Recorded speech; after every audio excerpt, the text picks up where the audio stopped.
1834년에 영국에서 되게 희한한 법이 발의가 됐는데 1834년이니까 한참 전이죠.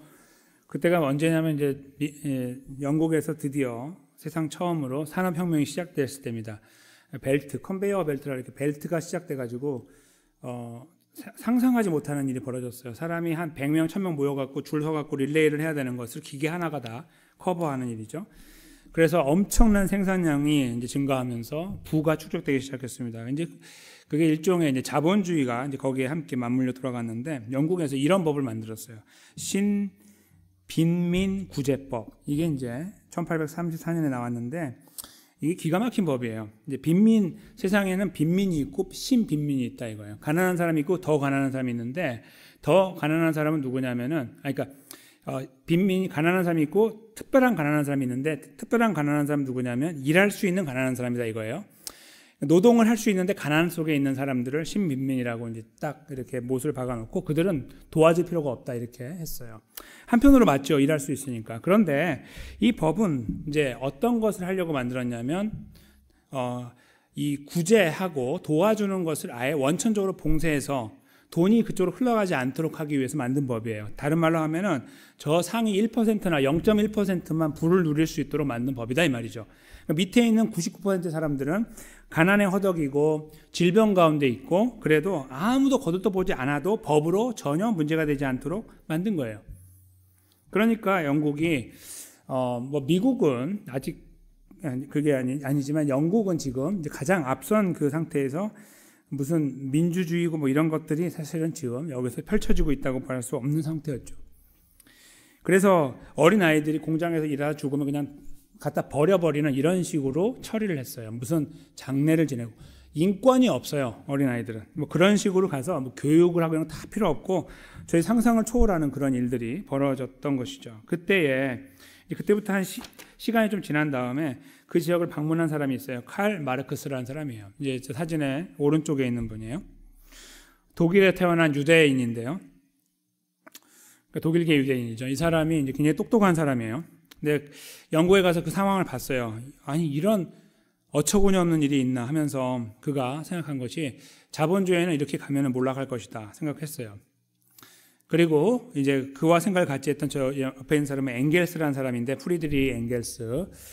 이 두 사람이 이제 생각을 같이 모으고 특별히 저 오른쪽에 있는 칼 마르크스가 생각했던 것들을 바탕으로 이제 마르크시즘이라고 하는 것을 만들어내요. 이제 이게 한국에서는 공산주의 이론이라고 이제 잘못 소개가 돼가지고 문제가 됐거든요. 지금도 그렇게 아시는 분도 계시면 그런 게 아니고, 물론 그것과 연결되어 있지만 사실 이 공부하는 것은 전혀 문제가 되지 않아요. 굉장히 중요한 내용을 담고 있는 것이 뭐냐면 돈이 저 위쪽에 쌓이기 시작하면 사회는 무너지게 돼 있다는 거예요. 결국은 그들이 다 지킬 것 같지만 안 그래요. 99% 일어나 버리면 어떡할 거예요. 그렇죠? 총칼로 막아내지 못해요. 그걸 몰랐던 거죠. 이 사람은 그걸 봤어요. 그래서 사회는 붕괴될 수밖에 없다. 그래서 그걸 피할 길은 이것을 뒤집어야 된다는 거예요. 왜냐하면 영국이 법을 만들지 않았으니까. 그래서 그 법을 만들기 위해서 이걸 뒤집어야 되는데 뒤집으려면 노동자들이 일어나야 된다. 이제 이렇게 말한 거예요. 그러니까 그게 좀 약간 거슬리는 거죠. 약간은 이제 사람들이 볼 때는. 근데 생각해 보세요. 우리가 노동자라고 생각해 보십시오. 우리 모두가 여기 있는 분들이. 그리고 우리는 진짜 하루 벌어 하루 살아야 되고 우리 아이들이 죽어나가고 있는 상황 속에서 저 위에서는 전혀 바뀔 것이 안 보여요. 그때 우리가 뭐 하겠습니까? 이게 운명이라고 살겠습니까? 깨어있는 사람들이 그렇게 살지 않아요. 절대로. 뒤집어야 되고 바꿔야 되죠. 그래서 저 똑똑한 사람이 이 생각을 하게 되고 만들어내게 된 거예요. 이분이 이제 그걸 저희가 복잡한 거니까 지금 다 말씀드릴 수 없지만 저분이 주창한 내용의 핵심이 뭐냐면요. 분배의 문제였어요.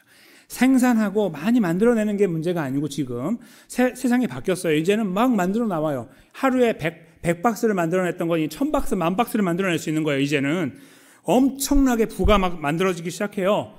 그게 문제가 아니라 중요한 것은 분배다 이거예요. 가져가는 게 중요한 게 아니라 어떻게 가져가느냐가 문제였던 거예요.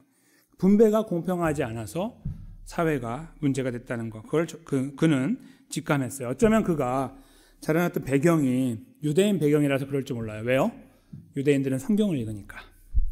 특별히 신약은 읽지 않지만 구약을 읽거든요. 그렇죠? 구약을 보면 특별히 오늘 저희가 있는 이 본문의 말씀이 바로 그것을 그대로 드러내고 있는데 보면은 하나님은 분배 문제에 신경을 쓰고 계시니까요. 저 사람이 볼 때 이거 틀렸다, 분배가 틀렸다 봤을 거예요. 사람들 입장에서는 받는 거 있잖아요. 우리가 받는 것이 똑같아야 된다고 생각해요. 부자나 가난한 자나 나라에서 사회적 연금을 주면은 100불씩 준다고 하면 다 100불 받아야 된다고 생각해요. 옛날에 코로나 때 받은 것처럼. 그렇지만 세상은 그렇게 되어 있지 않죠. 잘못된 거예요. 많이 가진 자는 필요 없을 수가 있는 거예요. 적게 가진 자가 필요할 수 있는 거죠. 그걸 계산하지 못하니까 물론 천편일률적으로 100불씩, 1000불씩 줄 수 있지만 그럼에도 불구하고 원래 원칙은 그렇지 않아요. 그게 성경의 원칙, 하나님의 뜻입니다. 근데 저희들은 일단 그 받는 거에 대해서 똑같이 받아야 된다고 생각해요. 그게 공평이라고 생각해요. 저 사람도 100불이고 나도 100불이다. 그 사람이 잘 살건 못 살건 100불 받는 게 공평이라고 생각하는 거예요. 굉장히 이기적인 생각이에요. 이제 오늘 하나님이 그걸 이제 뒤집어 나가시는 거죠. 어떤 의미에서 그럴까요? 이제 한번 들여다 보려고 하는데요. 그것은 하나님이 갖고 있는 공평은 이러한 의미이기 때문에 그래요. 이스라엘 백성들이 지금 이제 앞으로 건너가서 정복하게 될 여리고가 보이는 요단강 건너편 모압 평지에 있을 때에 하나님께서 모세에게 말씀하신 내용이 이제 오늘 기록되어 있어요. 이제 이렇게 하라고 하시는 거죠. 그 내용을 잠깐 보시면 2절에 나오죠. 이스라엘 자손에게 명령하여 말하라. 이제 이스라엘 백성들이 받을 기업에서 레위인에게 거주할 성읍들을 주도록 해라. 이렇게 말했죠. 그리고 성만 주지 말고 초장을 주라는 거예요. 이렇게 들판, 풀이 있는 곳을 함께 주어라. 이렇게 말씀하십니다. 그리고 성읍들은 그들이 먹고 살 곳이고 거처가 되는 곳이고 3절에 초장은 그들의 재산인 가축과 짐승들을 둘 곳이다. 즉 이스라엘 13지파 중에 한 지파, 레위 지파를 빼면 12지파인데 12지파가 차지하게 될 땅에서 레위인들에게 땅을 주라는 거예요. 성읍도 주고 그 성읍만 주지 말고 그 주변에 초장을 줘서 짐승들을 너희가 사는 것처럼 똑같이 살게 하라 이 말이죠. 그렇게 하나님께서 못을 박으셨어요.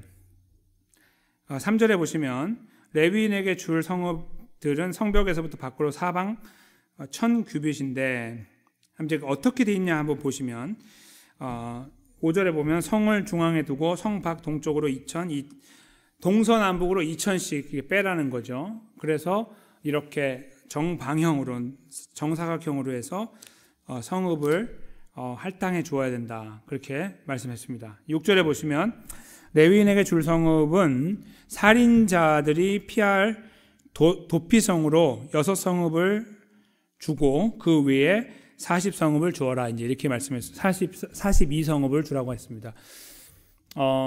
그래서 하나님께서 이제 이렇게 보면 도피성으로 주는 것은 도피성 자체로 그냥 있는 것이고 42성읍은 레위인이 살게 하신 것인가? 이렇게 생각할 수 있잖아요. 근데 그렇지 않아요. 도피성읍 그들이 사는 곳이고 42성읍도 그래요. 그래서 하나님은 그걸 정확하게 말씀하시기 위해서 7절에 정확하게 48이라고 말하고 있는 거예요. 48개를 주라는 거죠. 48성읍 주고 그 성마다 전부 다 2000규빗씩 돌려가지고 정방형으로 땅을 주라고 못을 박으셨어요. 이렇게 하지 않으면 그들이 줄 리가 만무합니다. 받는 거에 대해서는 매우 공평을 요구하지만 주는 것은 그렇게 하고 싶지 않은 게 인지상정이에요. 누구나 그래요. 그러니까 하나님 그걸 다 뻔히 아시니까 명령으로 못을 박아 놓으신 거죠. 근데 여기에서 이제 주목할 부분이 있어요. 48성읍을 나누기 12 하시면 어떻게 되죠? 4가 나와요. 그러니까 4 곱하기 12가 48이에요. 그러니까 이렇게 생각할 수 있어요. 한 지파가 4개씩 주면 되겠네. 이렇게 생각할 수 있죠. 한 지파가 4개씩. 그게 타락한 인간들의 생각입니다. 한 지파, 그게 공평이라고 생각해요. 12개 지파니까 곱하기 4 하면 48이니까 당연히 다 4개씩 내놔. 이렇게 할 거라고 생각해요. 누가요? 특별히 땅 많이 가진 사람들이. 땅을 한번 보여드릴게요, 먼저. 여기 이제 지도가 있는데, 이 지도에 보시면 이제 오른쪽에 있는 것은 지파가 분배한 땅이에요. 앞으로 차지하게 돼. 근데 그 중에 작게 보이시지만 므낫세라고 하는 것이 오른쪽 위에 하나 붙어 있고, 그 바로 이어서 왼쪽에 강 옆편에 또 하나 붙어 있죠. 그리고 그 아래 좀 내려오면 하얀색으로 유다가 보여요. 이 두 지파가 서로 누가 더 크냐 할 정도로 굉장히 큰 땅을 차지했어요. 그리고 오히려 시므온 같은 지파는 저보다 더 작아요. 원래는 작은 땅을 이제 사실 빌부터 산다 이렇게 보는 것이 좋은 표현이에요. 자기 땅을 차지하지 못하고 빌부터 살게 되는 이제 그런 형국이 됐어요. 여하간 저기 잘 보시면 므낫세와 유다는 거의 1위를 다투고 있는 정도로 큰 땅을 차지했습니다. 근데 저기 보시면은 납달리, 그 아래 이사갈, 즉 글씨도 안 보이는 스불론, 그 다음에 저기 베냐민 이런 거 보시면 아주 조그매요. 비교하면. 우리들 생각은 이래요. 아, 저기에 하나님이 48성물 주라고 그랬으니까 자, 지파장들 다 와. 한 다음에 4개씩 내놔. 이렇게 하는 것이 공평하다고 생각해요. 하나님은 여기서 누가 그래? 이렇게 말씀하시는 거죠. 이게 바로 성경의 원리예요. 세상은 이것과 반대로 갑니다. 아시다시피 부익분, 비익부 이렇게 가죠. 그래서 빈익빈. 그래서 강한 자들은 세금을 자꾸 감면하려고 그러고 잘못된 거예요. 비성경적입니다. 세금을 더 내야 돼요. 부자들이.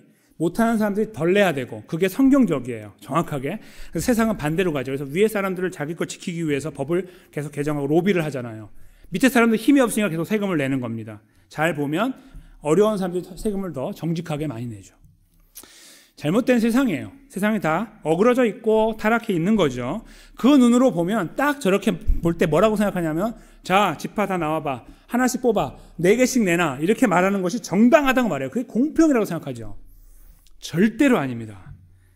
하나님께서 하시는 말씀. 지금 왼쪽에 있는 건 뭐냐면요.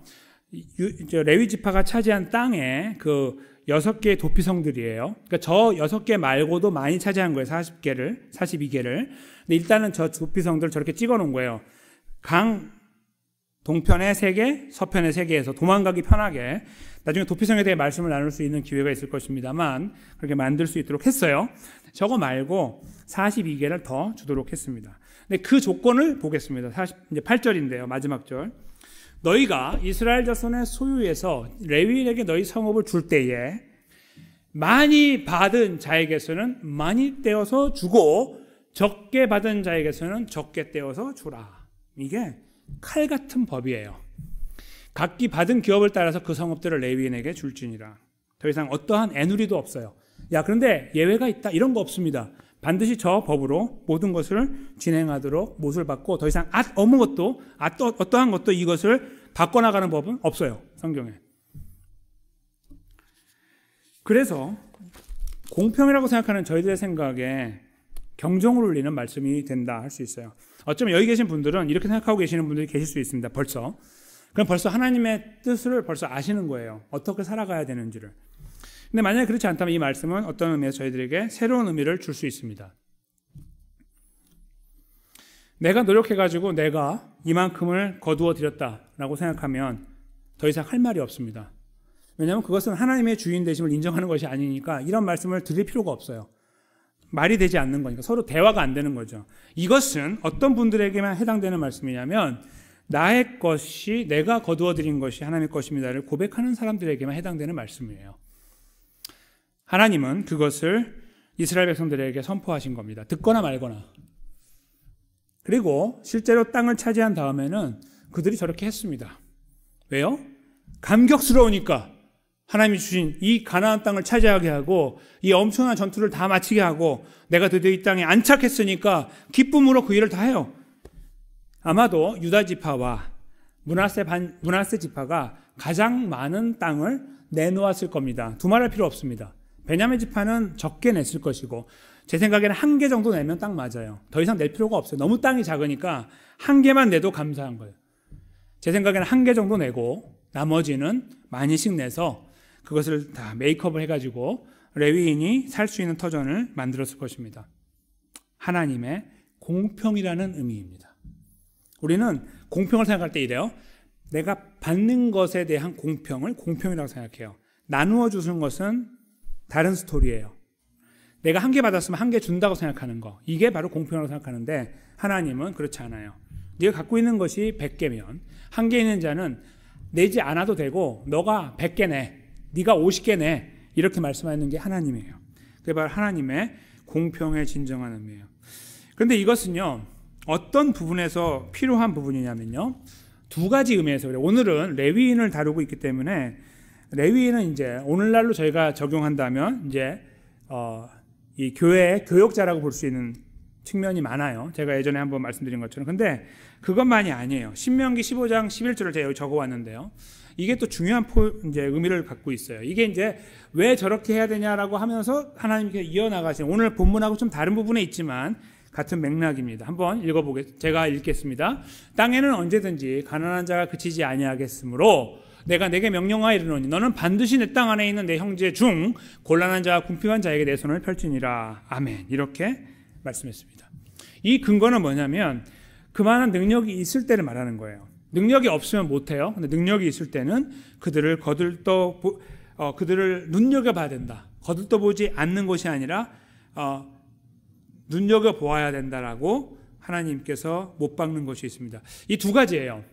그러니까 우리에게 공평을 요구하시는 하나님은 딱 두 가지의 모습 속에 있는 거예요. 하나는 같은 형제라고 하니 형제 안에서, 이것은 실제적인 형제일 수도 있지만 믿음의 형제들도 됩니다.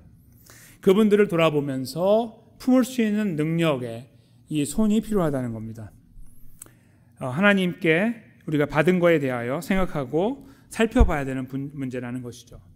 둘째는 오늘 본문에 나와 있는 것처럼 레위인에 대한 생각들을 할 때 그렇게 한다는 겁니다. 근데 이것은요, 제가 볼 때는 굳이 헌금의 문제라고 생각하지 않아도 될 것 같아요. 물론 헌금에 관련된 문제일 수도 있습니다. 그런데 사실은 저희가 나눈다는 것은요, 돈의 문제를 뛰어넘는 경우가 참 많아요. 어떤 경우에 그렇죠? 우리 안에는 능력들이 있어요. 하나님이 주신 능력들. 성품들도 있고요. 그 다음에 재능들도 있어요. 시간들도 있고 여러 가지 모양으로 하나님 우리에게 주신 것들이 있어요. 그런 것들을 이렇게 살펴보는 지혜가 필요합니다. 왜냐하면 이런 말씀을 들을 때 보편적인 사람들의 생각에는 돈이 떠오르거든요. 근데 저는 그것은 굉장히 좀 편협한 생각이라고 생각이 들어요. 하나님 저에게 주신 것은 전부 다르게 다양한 것도 주셨기 때문이에요. 그러니까 많이 가졌다는 것도 마찬가지예요. 어떤 분은 굉장히 능력이 많아요.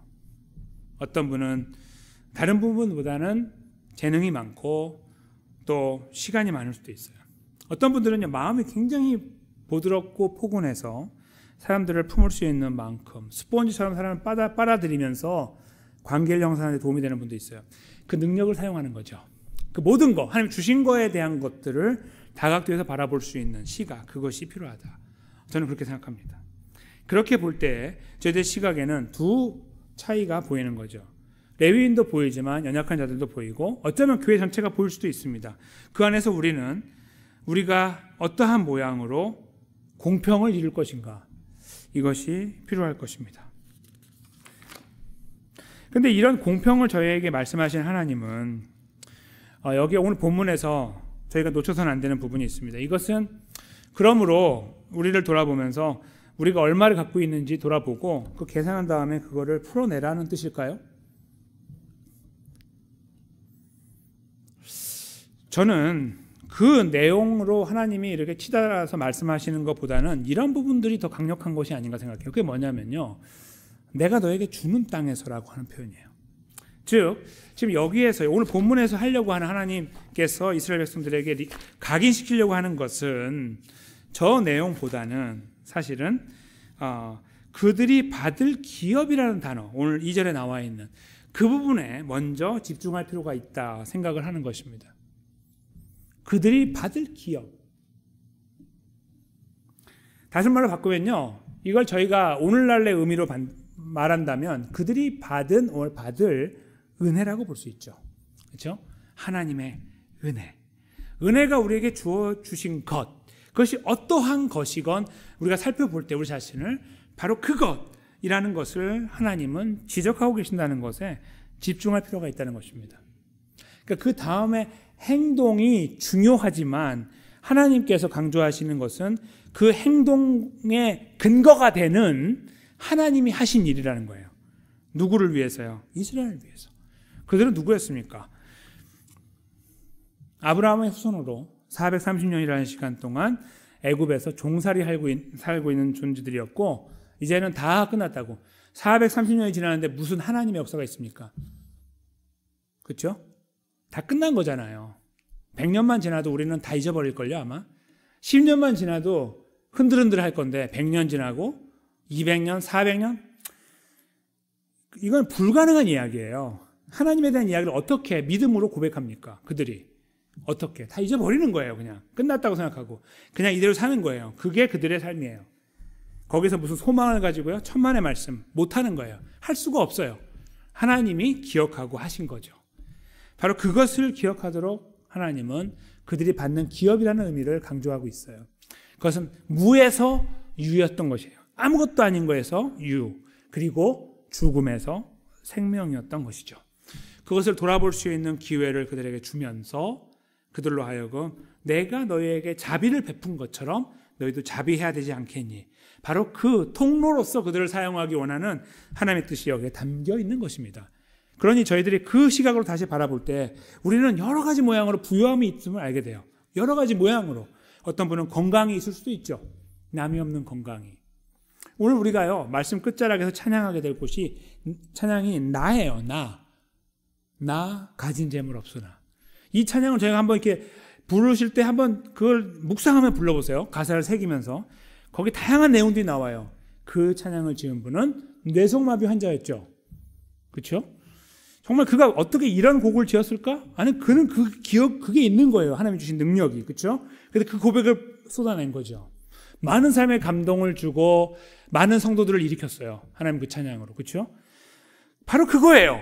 여기서 제가 집중해야 되는 것이. 단순히 돈의 문제가 아니라 능력의 문제가 아닌 거예요. 우리에게 허락하신 것은, 감춰야 하는 것은 다른 사람이 없는 것일 수 있는 거죠. 우리는 그거에 집중할 수 있는 시간이 필요하다는 거예요. 거기에 감사할 수 있는 거. 근데 그것을 하나하나 끄집어내서 제일 밑으로 내려가면 무엇이 있을까요? 예수님의 십자가가 있죠. 우리를 위해 십자가에 돌아가신 예수님이 눈에 선하게 드러납니다. 그 십자가를 바라보는 우리는 이 말씀 앞에 다시 한번 서게 돼요. 그래서 이런 생각을 하게 돼요. 공평은요, 제가 지금까지 볼 때는 내가 받는 거, 다른 사람도 한 개 받으면 나도 한 개 받는 것이 공평하다고 생각했습니다. 하나님, 내가 기도할 때 내가 불평한 것은 저 사람 10개고 나는 1개이기 때문에 그랬습니다. 그런데 오늘 말씀을 지나고 보니 그게 아니라는 걸 알았습니다. 이거예요. 그 고백이 나오는 거예요. 십자가 앞에서. 그게 무엇입니까? 우리에게 허락하신 구원이죠.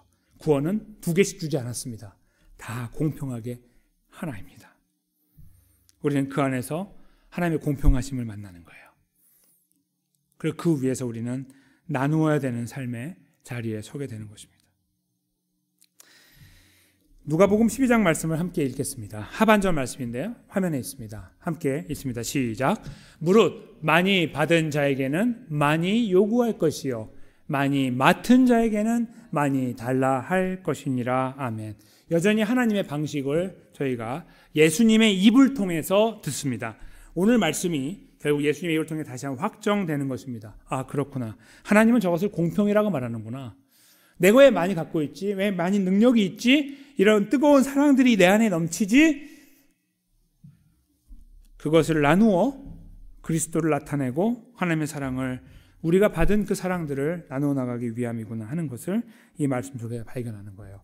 근데 여러분, 이 말씀을 마치기 전에 하나 마지막으로 돌아볼 것이 있습니다. 그것이 무엇인 줄 아십니까? 하나님이 정말 공평하냐라고 한번 물어보십시오. 하나님 공평하십니까? 우리에게 구원을 베푸신 하나님이 공평하시냐고 한번 물어보십시오. 저는 공평하지 않다고 생각합니다. 아까 처음에 예수님을 통해 나타나신 하나님은 공평하지요? 근데 공평하지 않아요. 아이러니하게도. 왜요? 지금도 우리를 사랑하시니까요. 공평하다면요, 우리를 사랑하면 안 되는 거예요. 정말 공평하다면. 왜냐하면 우리는 자꾸 죄를 지니까, 우리는 계속 넘어지니까, 계속 하나님께 등을 돌리니까, 저런 말씀 다 필요 없는 말씀이라고 치부해버리고 던져버리니까, 우리 멋대로 살고 있으니까, 그럴 때가 있으니 하나님 앞에 서서 하나님 정말 공평하십니다라고 말하는 것은 어불성설이에요. 말도 안 되는 이야기입니다. 우리는 그 앞에서 하나님 왜 저에게 이렇게 불공평하게 다가오십니까? 이 고백이 진짜 고백이라는 거죠. 예수님이 십자가 앞에 우리를 세워놓을 때마다 하나님 공평하십니다. 처음에 그랬습니다. 그런데 믿음 생활하며 하나님과 관계를 이루어가다 보니 놀라운 사실이 보입니다. 하나님은 우리에게 불공평하게 사랑하십니다. 우리를 너무 편협하게 사랑하십니다. 우리에게 형벌을 했어야 되는데 형벌을 거두시고 우리를 끝까지 지키고 계십니다. 내가 모두에게 공평하다고 말씀하시는 공평이 우리를 향해서는 왜곡되어 있습니다. 예수님의 십자가와 부활 때문에 하나님의 눈이 멀어버린 것처럼 우리를 품으시고 여전히 등 돌리고 있는 우리를 향해 손을 뻗치시고 은혜를 베풀어 주고 계시기 때문입니다. 바로 이 공평하면서 동시에 우리를 향해 여전히 불공평한 모습으로 우리를 품으시는 그 하나님께서 우리에게 말씀하십니다. 진정으로 공평이라는 것은 나누어 나감에 있다. 우리 것을 나누어 나갈 때 하나님 우리에게 보여주신 이 은혜를 머금고 그것이 어떠한 것이건 우리에게 있는 것이 우리 삶을 통해 빛을 발하고 나타나게 될 때 있다라고 말씀하시는 것입니다. 우리는 이 말씀 앞에 겸허하게 서기 원합니다. 말씀을 전하고 있는 저부터 바로 이 말씀 앞에 겸허하게 서기 원합니다. 흉내만 낼 것이 아니라 진실됐으면 좋겠고 그 자리에 서기 위해 우리가 발버둥 쳤으면 좋겠습니다. 우리의 힘으로는 도무지 감당할 수 없는 이 걸음에 우리는 다시 한번 예수님을 요청하기 원합니다. 예수님, 예수님, 다시 한번 그분의 이름을 부르고 나를 불쌍히 여기시고 내가 이 말씀을 위해 진지하게 세워지게 해주시고 이 걸음을 힘있게 걸어서 그리스도의 향기가 나타나고 구원의 은혜가 나누어지는 아름다운 통로가 되어져서 하나님이 영광 받으시고 그래 바로 그렇게 살아야 되는 거야. 하나님이 기뻐 받으시는 그런 삶의 자리로 우리 모두가 함께 나아가 견고하게 세워지는 은혜를 누리게 되시기를 예수님의 이름으로 간절히 축원합니다.